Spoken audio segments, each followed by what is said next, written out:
Wala bang gana si Mister sa pakikipagtalik? Well, sa video ito, alamin po natin ang mga dahilan at mga pamamaraan para ito ay masolusyonan. Hello sa lahat! Ako po si Liz Nurse Organist.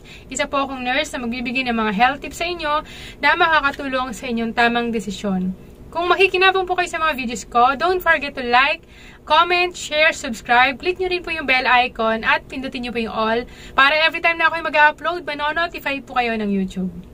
One time, may friend po ako na nakausap. So, babae po yung friend ko na yon. I-open up niya po sa akin yung problema nila mag-asawa na madalas daw yung kanyang asawa ay walang gana sa larangan ng pakikipagtalik. So, dahil doon, nagkaroon po sila ng di pagkakaintindihan, okay, nagkakatampuhan, at worse daw po, nagkakaroon po ng samaan ng loob. So, napakahalaga po pala na talakayin natin itong walang gana ang isang lalaki sa pakikipagtalik. Ito po ay tinatawag na low libido. Kapag sinabing libido, ito po yung gana ng isang tao sa pakikipagtalik. So, ang low libido po na ito, or tinatawag po na low sex drive, ay marami po ang mga dahilan kung bakit nangyayari ito. Kaya kalma-kalma lang po mga misis. Hindi ibig sabihin walang gana si mister ay dahil sa hindi na siya nagagandahan sa inyo, o baka naman po hindi na kayo mahal, or worst o mahira na siyang iba. So, wag po yung ganun ang isipin nyo. So, yung may mga dahilan po na sasabihin ko, meron naman pong solusyon na kaakibat. Kaya, napakahalaga po na tapusin nyo po ang video ito. Unang dahilan, mababa yung testosterone hormone po ni Sir sa kanyang dugo. Yung testosterone, isa po itong uri ng hormone para sa mga kalakihan na nakakapag-maintain po ng sex drive or yung gana sa pakikipagniig. At nakakatulong din po para makabuo ng maraming similya si Sir. So, ang testosterone po na ito ay mataas tuwing adolescent period or early adulthood po ang stage ng lalaki. Nagde-decline or bumabagsak po ito once na ang isang lalaki ay umabot sa 30 years old at unti-unti po itong bumababa, lalong-lalo na kung siya ay nagkakaedad. Ayon po sa American Urology Association, masasabi daw po na low testosterone level na po si Sir kapag less than 300 nanogram per deciliter na po ang testosterone nito sa kanyang dugo. Yan po ha, tandaan po natin ang testosterone ay talagang bumababa paunti-unti kapag ang isang lalaki ay nagkakaedad. At kahit na hindi nagkakaedad ang lalaki, kahit na medyo bata-bata pa siya, pero kung meron naman po siyang mataas na blood pressure, diabetes at sakit sa puso, talagang bumababa rin po yun kahit na medyo bata pa siya sa gulang. Ang treatment po para dito ay tinatawag na testosterone replacement therapy. Pero, itong therapy na ito, marami naman pong kaakibat na mga side effect na negative effect. Kaya, bago po kayo mag-undergo po niyan, kung suspetsya nyo po sa sarili nyo, mababa yung testosterone, mga sir, is magpa-check up muna po kayo sa inyong mga doktor para talaga makumpirma kung mababa talaga yung inyong testosterone level. Kaya, mga misis, gawin nyo po, ayain nyo po si mister.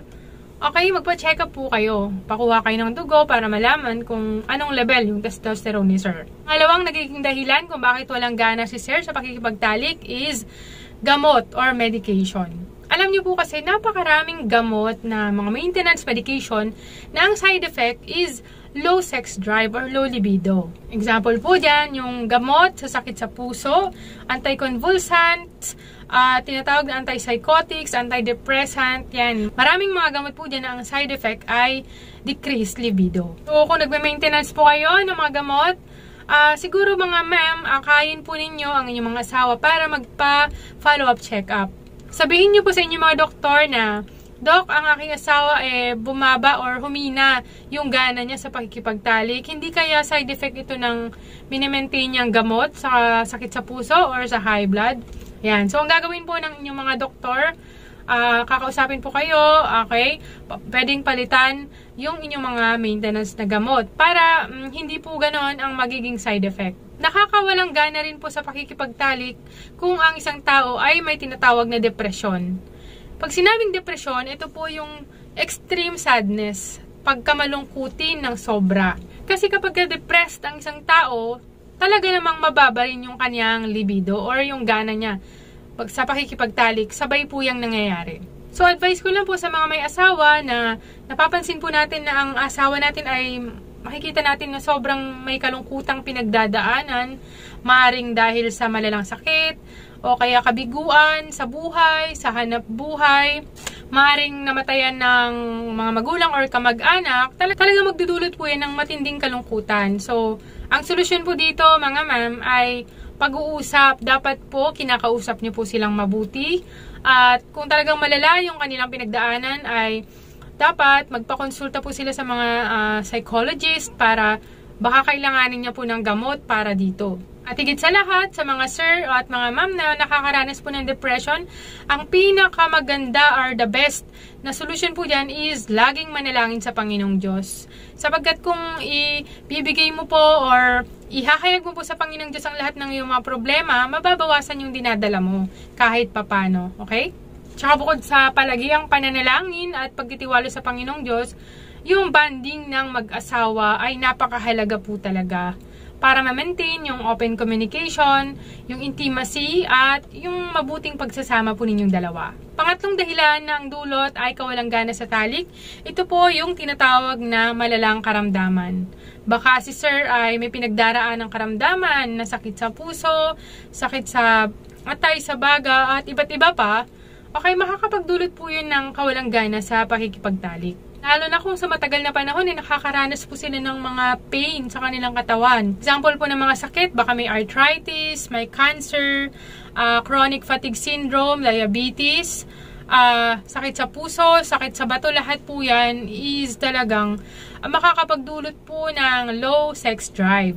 Kaya napakahalaga po ang laging pagpapakonsulta sa doktor, follow-up check-up, pag-undergo ng mga maintenance na gamutan, at pag-usapan nyo pong mag-asawa kung ano ba yung ibang paraan para ma-satisfy nyo naman yung isa't isa.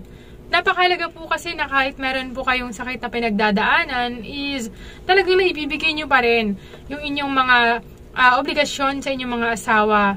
Iba pang dahilan ay sobrang stress. Kung nakikita nyo po si sir na talagang stress na stress siya, may mga deadline siya na kailangan gawin, na mga project na kailangan tapusin, at minsan nakaka-interfere na po yun sa kanilang mga tulog, is bilang mga babaeng may asawa ay unawain po natin silang mabuti. Okay? Pag-usapan ninyo kung ano yung mga suliranin nila, baka may maitutulong po tayo. Okay naman po, pagsilbihan natin silang mabuti, pwede tayo mag-offer ng mga massage para sila ay ma-relax kahit papano. Para mabawasan din po yung stress nila, para manumbalik yung gana po nila sa tinatawag na pakikipagtalik. O kaya, ayain mo si mister na mag-unwind naman po kayong paminsan-minsan kahit once a week kung kaya ng time, okay? Para po mabawasan yung mga isipin, yung mga intindihin sa buhay na ito. At kung may problema naman po sa pagtulog is, tulungan niyo po sila na maka-achieve po ng mahabang tulog. Huwag niyo pong i-istorbohin kasi kailangan po nila yan, lalo na kung sila ay naghahanap buhay. Iba pang dahilan kung bakit walang gana si sir sa pagkikipagtalik, maaaring dahil sa lifestyle. Baka naman si sir ay umiinom ng alak, nagtitake ng droga, okay, hindi nag-exercise, okay naman, sobra-sobra naman sa exercise. Okay naman siya ay mahilig kumain, sobra-sobra sa pagkain na nagdulot po ng sobrang katabaan or paninigarilyo. Lahat po ng yan ay nakakapagpababa po ng gana sa pakikipagtalik. Kaya, kapag ganyan po ang mga mister po ninyo, napakahalaga rin po na mag-undergo po sila ng mga counseling, ipa-check up nyo po sa mga doktor, kausapin nyo po sila ng mga negatibong epekto ng mga ganyang bisyo sa kanilang katawan na maging dahilan kung bakit hindi nyo nagagawa yung maayos na intimacy or pakikipagniig sa bawat isa.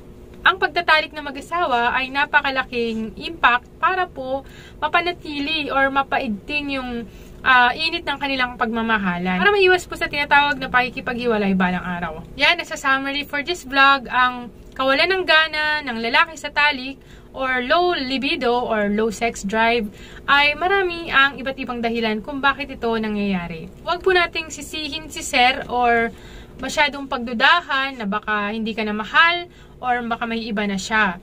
Maaring dahil lang po ito sa mga sinabi ko po kanina or baka mababa yung testosterone level niya, baka dahil sa gamot, sa malalang sakit, dahil sa stress, depression, o kaya sa mga bisyo na kanyang nagagawa. So, lahat po ng mga yan na sinabi ko ay may mga kaakibat na pamamaraan. Kaya, napakahalaga po para mapanumbalik po ng mga mag-asawa yung tinatawag na intimacy, ay panatilihin po natin yung laging pag-ehersisyo, pagkain ng masusustansyang pagkain, katulad po ng prutas, gulay, at pag-inom ng maraming tubig. At pag-maintain po ng normal na timbang. Ganon din po yung pagkakaroon ng sapat na tulog kada gabi. At kung may karamdaman, huwag po kayong mahihiya na ipakonsulta po ito sa inyong mga doktor para maiwas po kayo sa anumang uri ng komplikasyon. Yan, hanggang dito na lamang po ang aking vlog. Tandaan po natin na prevention is better than cure. Ingat po kayong laging manalangin. Tandaan niyo po na mahal ko po kayong lahat.